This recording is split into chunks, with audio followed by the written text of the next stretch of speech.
Hello everyone, आप सभी का स्वागत है एकलव्य आदर्श आवासीय विद्यालय के लिए कक्षा छठवीं में प्रवेश के लिए जो परीक्षा होती है उसकी कंप्लीट तैयारी में। आज के इस वीडियो में हम समझेंगे कि वह शब्द जो बाकी से अलग है, इससे संबंधित किस प्रकार से प्रश्न जो है एग्जाम में पूछे जाते हैं और उसे कैसे हल करना है। तो देखिए यहाँ पास जो आप ये 3 प्रश्न देख रहे हो, ये पहला नंबर का प्रश्न है, ये दूसरा नंबर का प्रश्न है और ये तीसरा नंबर का प्रश्न है। ये तीनों प्रश्न जो है पिछले वर्ष के एग्जाम में जो है पूछा गया था। ठीक है, तो इसमें क्या होती है, इसमें जो है आपको यहाँ पास पहले निर्देश में जो है दिया गया रहेगा वह शब्द चुनिए जो बाकी से अलग है। और उसके बाद जो है यहाँ पास आपको 4 ऑप्शन दिए गए होते हैं। ये चारों ऑप्शन आपको इंग्लिश में भी दे सकते हैं और हिंदी में भी दिया जा सकता है। पिछले वर्ष से जो है जो यहाँ पास ऑप्शन दिया गया था वह जो है इंग्लिश में दिया गया था, इसलिए मैं भी इसको यहाँ पास इंग्लिश में रखा हूँ। लेकिन ये जो है आपको ऑप्शन जो है इंग्लिश में भी दे सकता है और हिंदी में भी दे सकता है। ठीक है, या फिर दोनों भाषा में भी दे सकता है। तो देखिए यहाँ पास प्रश्न है वह शब्द चुनिए जो बाकी से अलग है। ठीक है, तो यहाँ पास है क्रोकोडाइल, फ्रॉग, स्नैक और हेन। तो आपको बताना होता है कि इन चारों में से वह कौन सा जानवर है जो अलग है। ठीक है, तो देखिए इन चारों में से ये जो क्रोकोडाइल होती है यह जो है आपका घड़ियाल होती है। क्या होती है? घड़ियाल। ठीक है, जो कि मगरमच्छ के जैसा ही दिखता है। ठीक है, क्रोकोडाइल। आपको फ्रॉग होता है, फ्रॉग मतलब होता है मेढक। क्या होता है? फ्रॉग मतलब मेढक। स्नैक मतलब होता है सांप। ठीक है, और हेन मतलब तो सबके सब जानते होंगे, हेन मतलब होता है मुर्गी। तो देखिए यहाँ पर के जो 3 जानवर हैं ये जो है आपके पानी में भी रह सकते हैं। आपका घड़ियाल जो है ये पानी में भी रह सकता है और जमीन में भी रह सकता है ना। वैसे जो फ्रॉग है, मेढक है, वह भी पानी में भी रह सकता है और जमीन में भी रह सकता है। वैसे सांप है, कुछ कुछ सांप जो है वो पानी में भी रहते हैं और जमीन में भी रहते हैं। लेकिन जो मुर्गी है यह जो है केवल जमीन में ही रहती है, ये उड़ती है, इसलिए मुर्गी जो है इन तीनों से अलग है। तो हमारा सही आंसर होगा हेन। आया समझ में? तो इस प्रकार से जो है आपको सोच करके सही उत्तर का चयन करना होता है। ठीक है, यहाँ देखिए यहाँ पर दूसरा क्वेश्चन है वह शब्द चुनिए जो बाकी से अलग है। तो पहला ऑप्शन है ऋग्वेद, दूसरा है यजुर्वेद, तीसरा है सामवेद और चौथा है आयुर्वेद। ठीक है, तो देखिए हमारे जो वेद हैं वे 4 प्रकार के वेद हैं।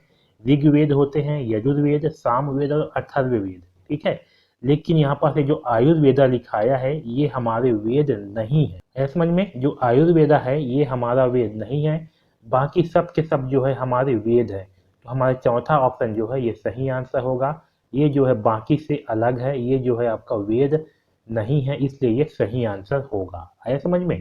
तो इस प्रकार से जो है हमें सबसे अलग शब्द को छांटना होता है। यहाँ देखिए तीसरा क्वेश्चन, वह शब्द चुनिए जो बाकी से अलग है।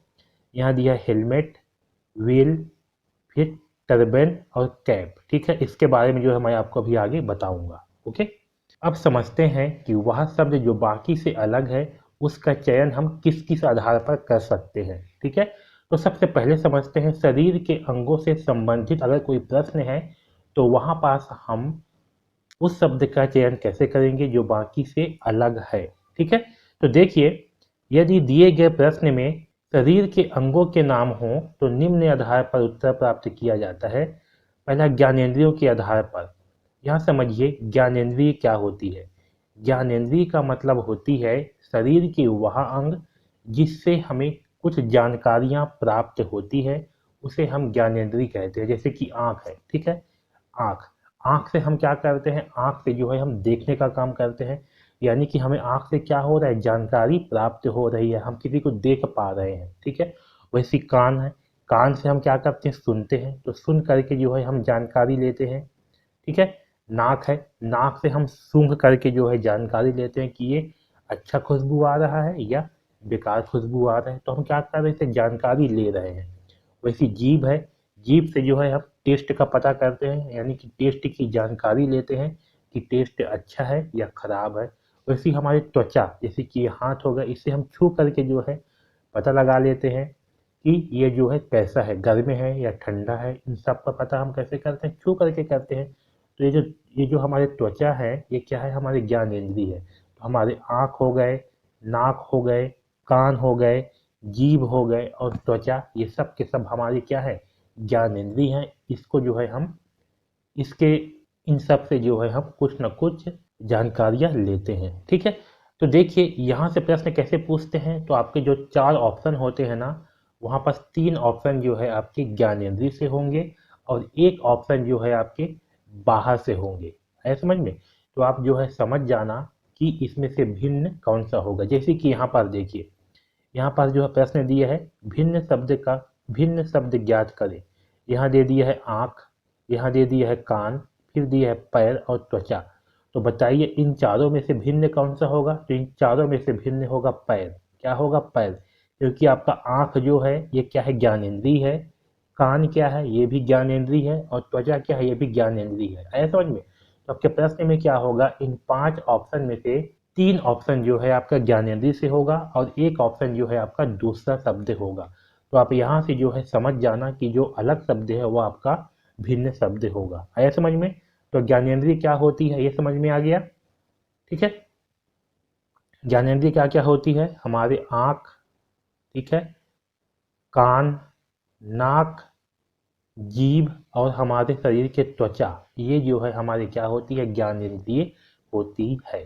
ठीक है, दूसरा देखिए, हमारे शरीर से संबंधित अंतः व बाह्य अंग के आधार पर कई बार क्या होंगे, जो 3 ऑप्शन होंगे वो हमारे शरीर के जो बाहर के अंग हैं, जैसे कि हमारे हाथ हो गए, है ना, हमारे पैर हो गए, हमारे बाल हो गए, हमारे कान हो गए, हमारे त्वचा हो गए, ये क्या है, ये सब जो है हमारे बाहर के अंग हैं। लेकिन हमारे अंदर के भी अंग हैं, जैसे कि हमारे हृदय हो गया, हमारा फेफड़ा हो गया, हमारा किडनी हो गया, हमारा आंत हो गया। ठीक है, ये सब के सब क्या है, हमारे भीतर के अंग हैं। तो आपके एग्जाम में क्या होगा कि 3 ऑप्शन जो है वो आपके बाह्य अंग को दे देंगे या फिर 3 ऑप्शन जो है आपके बाहरी आपके भीतरी अंग को दे देंगे और आपका एक ऑप्शन जो है वो अंदर या बाहर का होगा, उसी को जो है आपको चुनना होगा। है समझ में? तो अंदर या बाहर के अंग के आधार पर भी हम भिन्न शब्द का चयन कर सकते हैं। और तीसरा है शरीर में उपलब्धता के आधार पर, यानी कि शरीर में कौन कौन सी चीज कितनी मात्रा में उपलब्ध है। जैसे कि हमारे हाथ जो है, ठीक है, हमें क्या हो जाएगा, ऑप्शन में जो है हमें ऐसे ऐसी चीज़ों के बारे में दिया जाएगा जो दो दो हैं। जैसे कि हमारे आँख हैं, हमारे आँख कितने हैं, 2 हैं। हमारे कान कितने हैं, 2 हैं। हमारे हाथ कितने हैं, 2 है। और एक ऑप्शन दे दिया आपका मुंह, तो मुंह कितने हैं, 1 मुंह है। यहाँ पर भिन्न शब्द क्या होगा, आपका मुंह जो है आपका भिन्न शब्द हो जाएगा। है समझ में? तो शरीर में कितने मात्रा में उपलब्ध हैं इसके आधार पर भी जो है आप भिन्न शब्द का चयन कर सकते हो। आया समझ में? तो हमने शरीर से संबंधित कितने प्रकार से समझा, 3 प्रकार से समझा। एक तो समझा ज्ञानेंद्रियों के आधार पर, यानी कि हमारे आँख, नाक, कान, जीभ और त्वचा, ठीक है, इसके आधार पे जो है हम भिन्न शब्द का चयन कर सकते हैं।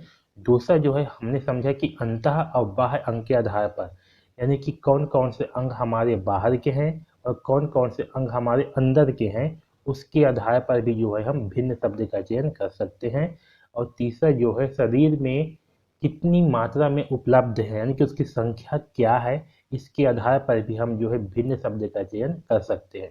चलिए इनको जो है एग्जाम्पल के माध्यम से समझते हैं तो आपको अच्छे ढंग से समझ में आएगा।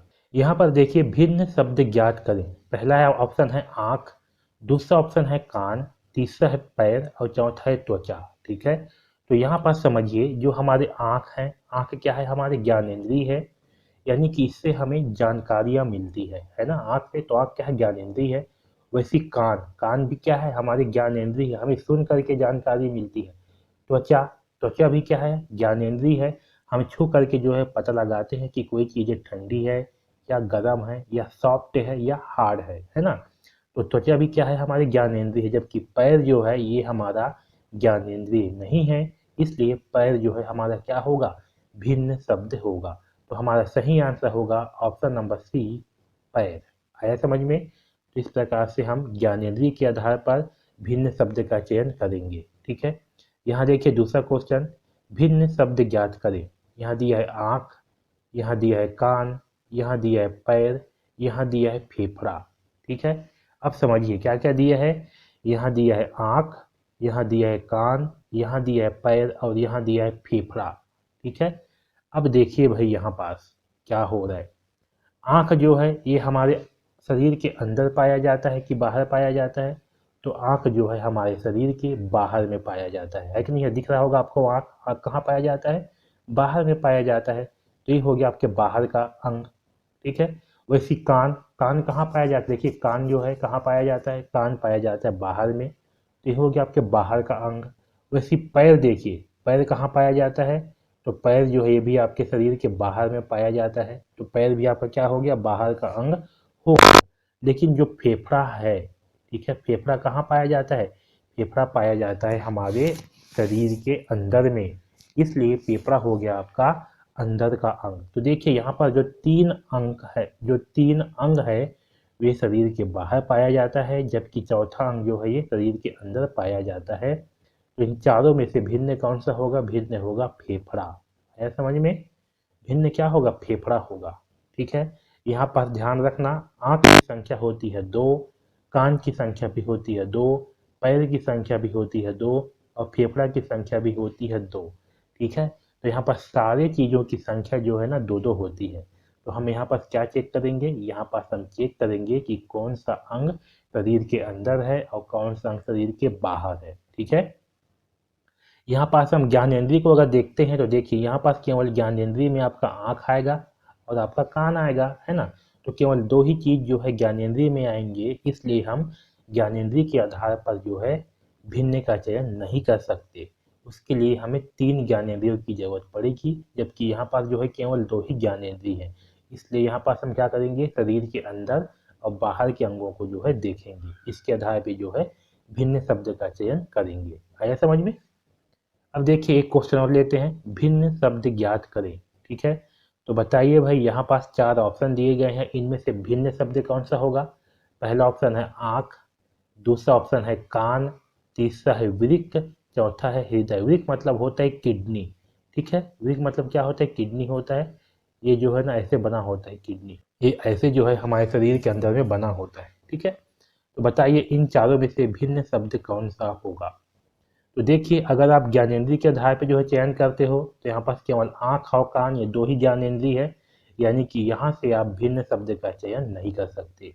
अगर आप शरीर के अंदर और बाहर के अंगों को देखते हो तो देखिए आँख जो है ये बाहर का अंग है, कान भी बाहर का अंग है, लेकिन वृक्क जो है ये आपके शरीर के अंदर पाया जाता है और हृदय भी शरीर के अंदर पाया जाता है ना। तो 2 जो है शरीर के बाहर के अंग है और 2 जो है शरीर के अंदर के अंग है। तो इस तरीके से भी आप भिन्न शब्द का चयन नहीं कर सकते। तो आप कैसे यहाँ पास भिन्न शब्द का चयन करेंगे? तो यहाँ पास आएगा आपके इन अंगों की संख्या कितनी है। तो देखिए भाई जो आँख है, आँख की संख्या होती है 2, कान है, कान की संख्या भी होती है 2, वृक्क है, वृक्क की संख्या होती है 2। वृक्क जो है इस तरह से पाया जाता है। लेकिन जो आपके हृदय होती है, जिसको दिल कहा जाता है, क्या कहते हैं? जिसको दिल कहते हैं, हृदय को क्या कहते हैं? दिल। दिल की संख्या जो है 1 होती है, हृदय की संख्या जो है 1 होती है, ठीक है। तो देखिए बाकी जितने भी अंग हैं इसकी संख्या कितनी है? 2-2 है, जबकि हृदय की संख्या जो है 1 है, इसलिए हमारा भिन्न शब्द होगा हृदय। आया समझ में? तो इस प्रकार हम, अगर हमें शरीर के अंगों के बारे में दिया गया है तो हम भिन्न शब्द का चयन करेंगे। आया सबको समझ में? अब देखिए अगला, दूसरा है जल से संबंधित, ठीक है। अब हम जो है समझेंगे कि जल से संबंधित कोई शब्द है तो हम उनमें से वह शब्द को अलग कैसे करेंगे जो बाकी से अलग है या बाकी से भिन्न है। तो देखिए यदि दिए गए प्रश्न में जल से संबंधित क्षेत्र हो तो पानी की स्थिरता या गति के आधार पर अथवा पानी की विशालता के आधार पर उत्तर प्राप्त किया जा सकता है, ठीक है।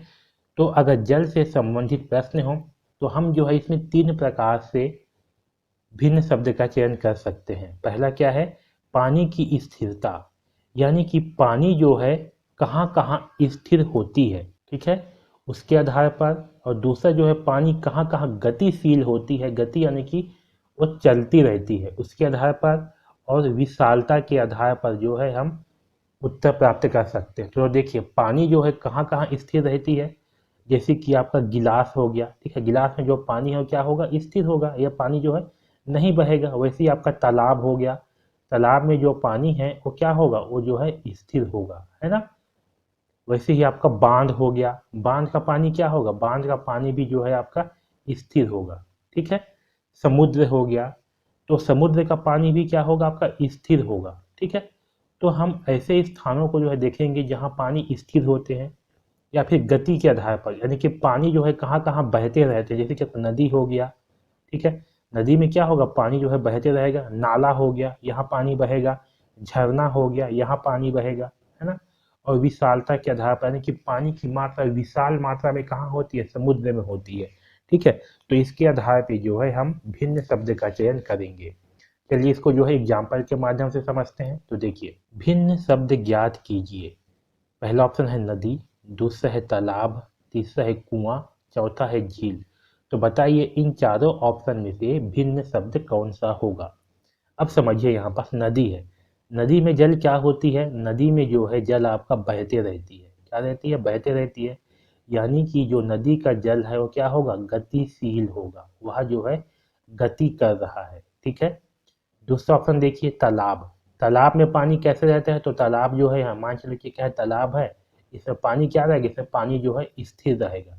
पानी जो है यहाँ से गति नहीं करता है, तो तालाब का जल क्या होगा, स्थिर होगा, है ना। तो तालाब का जल जो है आपका स्थिर होगा।